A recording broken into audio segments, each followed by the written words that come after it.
పళ్ళు. Sari all over ఇలా ఉంటుందండి.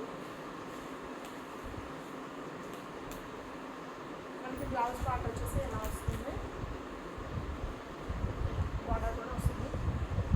ఓకేనా, 650 ఫ్రీ షిప్పింగ్ అండి. దీంట్లో కలర్స్ ఉన్నాయి, చూపిస్తాను. ఇది మెరూన్ కలర్, కింద బార్డర్ వచ్చింది. ఇది వచ్చేసి పెసరంగు కలర్ అండి, బార్డర్ గ్రీన్ కలర్లో వచ్చింది. ఇది గ్రీన్ కలర్, ఆరెంజ్ కలర్లో బార్డర్ వచ్చిందండి ఈ టర్పాన్లో. ఇది సేమ్ అండి, నేను చూపిస్తున్న శారీ హ్యాష్ కలర్, కానీ బార్డర్ మాత్రం చేంజ్ వచ్చింది, బ్లూ కలర్ వచ్చింది. ఓకేనండి, మీకు ఏది నచ్చినా కానీ స్క్రీన్ షాట్ తీసి వాట్సాప్ మెసేజ్ అయితే చేయండి. 650